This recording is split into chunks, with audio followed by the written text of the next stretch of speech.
Tim Linder here. Let's talk about layer masks. So if I wanted to make a selection here and create a layer mask, it can become very powerful. There are things that I can do with, let's say, my eraser tool, and I can get rid of things and add things. So maybe I want to add a different background to this image and put some wallpaper on there. So I'm going to go to Command A, select all. I'm going to choose Edit Copy, Command C.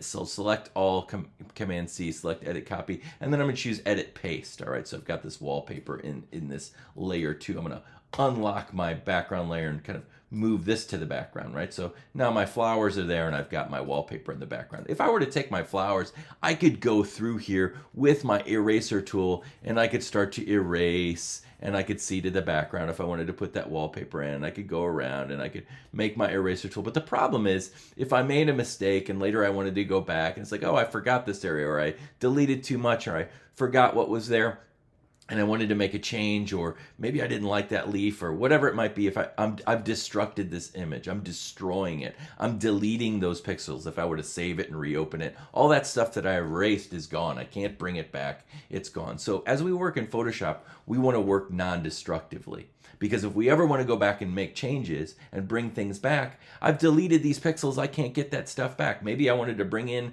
some of the shadows and things like that in a multiply sort of blending mode or something like that. They're part of the shadows that are in this wall. If I would have erased it, I would have got rid of it. I deleted it. It's gone forever, right? So I'm going to undo, go back. Okay. So I'm back to here, back to my state here where I've just copied and pasted in this. And without erasing, a better way of going about doing something like this would be a layer mask. Now, you can create a blank layer mask if you wanted to, just by clicking on this little button. So I want a layer mask on this layer right here with the flowers. So I'm going to come up here and I'm going to choose a layer mask, and I'll notice a little mask shows up next to here. So if I am working in the mask, notice the little brackets are over this little white icon right here. And if I'm working in the layer itself, I'm over here, and you'll notice how the properties panel changes too, because this is the properties for the mask and this is the properties for the color information, the color portion of my layer. So if I were to get a paintbrush here and paint, let's just grab some green paint here, or some whatever. So I'm going to grab some green paint in my paintbrush, and I'm on my regular paint layer. I'm painting green paint, like I would think that I would, right? Paintbrush, green paintbrush, paint green paint on that layer. I've done that, right? I'm going to undo that. Whoop, that was save. Undo, Command Z. So now what I want to do is, let's say that I paint on the, watch the color change also right away. So if I click on the mask, notice this color changes to blacks and whites, okay? So I can only paint in black and white and grays in a layer mask, all right? So if I were to take this layer mask and I paint in black, what happens is it's painting transparency. And if I paint in white, notice that little, gives a little icon of what's happening, I can undo that. So I can go back and forth. I'm not deleting or erasing pixels. I'm just masking in and masking back out. And I could use my paintbrush as soft or as large as I want. So if I get a really large paintbrush here, I have some, get rid of all that, and I can go back and paint black, and I can paint in that mask if I wanted to that way, right? So I can paint this stuff in and out. It's only on a mask. I haven't gotten rid of it. I can always just go back and forth. And if I were to get a variation of gray, like a light gray or something like here in paint, that means it's kind of painting back in. It's kind of a soft selection that I've kind of painted back in, notice, right? So even in my mask over here, I can see that it's kind of grays inside there. I also have the ability to turn the density up and down in that mask to adjust that, okay? So I have a much more control over what I've deleted and what is missing and how I can adjust things if I'm doing things with a mask. I can get rid of that mask altogether if I just drag it to the trash. And it's going to give me an option though. Do I want to apply it and actually permanently delete those pixels, or make it kind of transparent and delete all that? Or do I just want to delete the mask and get rid of it and not have that take place and erase all those pixels? So I just deleted it, all right? So you can do this with a lot of different things, and you can do it with a lot of different ways. You don't have to just create a mask right here. You can create a mask from a selection if I wanted to. So if I were to go in here and say select by color range, and then I were to go in and grab these kind of light and yellow, whoop, I'm holding shift, grab those light and yellow areas of my flower and turn that up and down. So I'm I don't want to maybe get the greens there. I'm kind of backing off there. So I've got this selection of the petals selected by color range, right? And then if I were to go in and with a selection already created, create something like an adjustment layer. Okay, so you can't see that, so I'm going to pull this over here, and I'm going to go to, let's create an adjustment layer, a hue and saturation adjustment layer. Notice I've already got a selection here, so if I create hue and saturation adjustment layer, I'm creating a layer, an adjustment layer that has a layer mask in it already. And notice how those little white areas of the petals. So if I were to adjust, it's only adjusting the area of the image that is part of my selection. And I could add or delete to it. So let's say that I've changed this. I said, boy, I don't really like it. I wanted to make them yellow, but in my original selection there, I still have some reds and things like that that weren't changed. I could go into my mask, I could get my paintbrush, and I could make these selections. I'm gonna get a smaller paintbrush here. Oof. Trying to get that. There we go. Now I got a smaller paintbrush. Make it smaller, maybe a little bit harder edged paintbrush.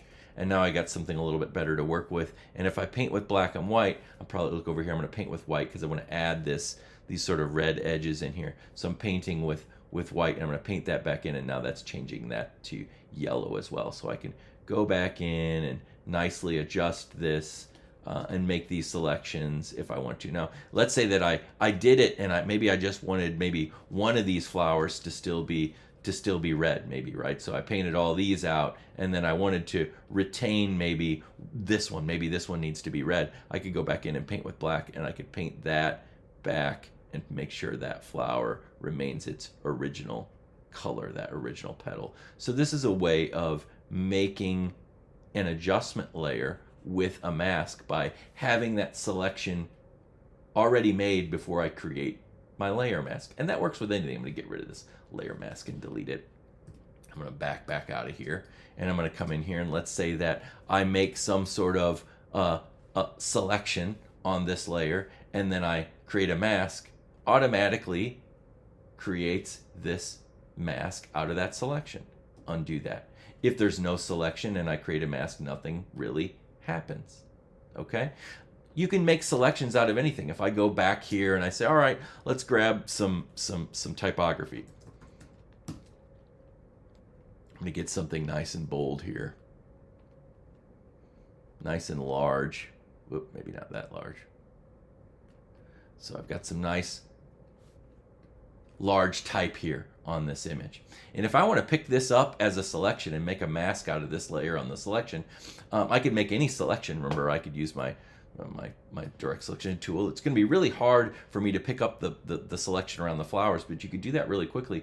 But if you hold over the icon, not the word, but the icon, and then you hold the command key or control on Windows, command on Mac, and you click on that layer, notice it picks up a little selection around the areas of only the things that have color information. And I'm going to hide that because I don't need that. I just need the selection. My selection's still there. The marching ants are around the areas of the flowers. I'm going to go down to my background now, and I'm going to say make a mask out of that selection since I picked it up. And now I've made a mask out of that selection, and I have that layer. Maybe I want to put a background layer in there, something like that that's white so that it kind of stands out a little bit better. Hitting D for default colors, and then Command Delete to fill with white or fill with my background color. I could go up to Edit Fill and fill it with white as well. So now I've got this mask that's created from this selection that I created that shows that background. Now, another thing that you can do with these masks is you can unlink them. So if I click on this little link icon, right now if I hit the move tool, everything moves together. Notice the background's moving together with the foreground. But if I unlink that and I select the mask, notice how the mask is now moving separate from the background. Or if I select the color information, now the color information is moving separate from the background, and I'm moving the color information. So you can unlink those if you wanted to move them separately. So you can make a selection and create a mask out of anything and work non-destructively, right? So back to my original version, if I wanted to delete this, I'm going to delete that mask, and I wanted to come in and make a wallpaper on this wall that's the color of those flowers. I could come in here, grab my quick selection tool, make my selection as quickly as I can here. Got my table in my background. Oh, that was a little too much. Undo. Select my flowers. That looks good. Select my pot there. There we go. Oh, a little too far. A little too far. It's not getting this edge over here like I want it. So this is a great moment here. Right now I can say, all right, let's go ahead and get this mask, but that didn't work out right for me, right? So maybe I'll come in here. I'm on the mask. I could come in here and get the rest of this table over here and then fill that with white. I'm going to choose Command Delete, fill with white, or fill with my background color, which is white. I could still go back in here, and it might be really hard for Photoshop to get this selection of this kind of off-white pot with the off-white of the background there. So if I'm in my mask, I could come in with my paintbrush and I could paint in around this sort of edge if I wanted to do that. So I could go and get my mask the way that I need to get it painted in and get the right selection. I'm not going to go all the way through and do it. And I maybe want to tidy this up a little bit. That's kind of not a really nice hard edge there. So I might want to get a nice brush and tighten that up a little bit and fix all the corners. Again, I'm not going to spend the time to go and do that right now, but you'll notice now I've got wallpaper there. And another really nice thing about this is that if I have my mask selected, I don't want to double click on it yet because then I'll go into kind of refine mask mode. I'll show you that in another video. But if I just single click on this mask and look at its properties, if I didn't have the properties, I could go to properties here and I could say, all right, let's make this a little bit less dense. So now I get a nice soft wallpaper there.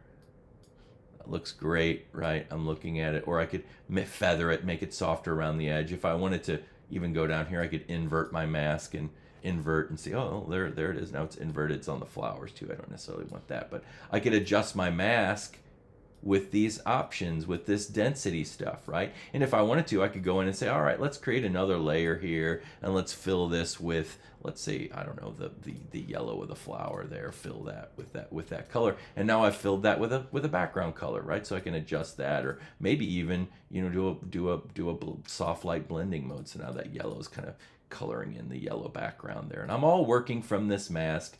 It's all non-destructive. I could go in, I could make changes, go back and forth. So that is a quick mask mode, or not quick mask mode, that's the layer mask. Now, another thing, one last thing with a mask, if you were to create a mask, really the masks are all also saved in the channels panel. So not only are they here, they're also in the channels panel. So this is a layer mask. But you could create a mask that wasn't a layer mask that you wanted to use for later. So let's say that I'm going to delete this mask, delete it, and I make some sort of selection. Okay, so I made some sort of selection that I'm like, you know what, I don't want to add a layer mask right now, but I've spent the time to make this selection, and I want it to be a part of this file for right now, but I may not want to keep it. I may not want to use it right away. Maybe I'll want to use it for something else. Notice in my channels panel here, if I choose select save selection, I'm going to go ahead and name that selection whatever I want. And notice it saves over here in my channels panel. And I can always bring that up if I just go here in my layers panel and bring that up, and that selection brings back to marching ants. So your selections can also be saved inside of the channels panel and not even used until you need them.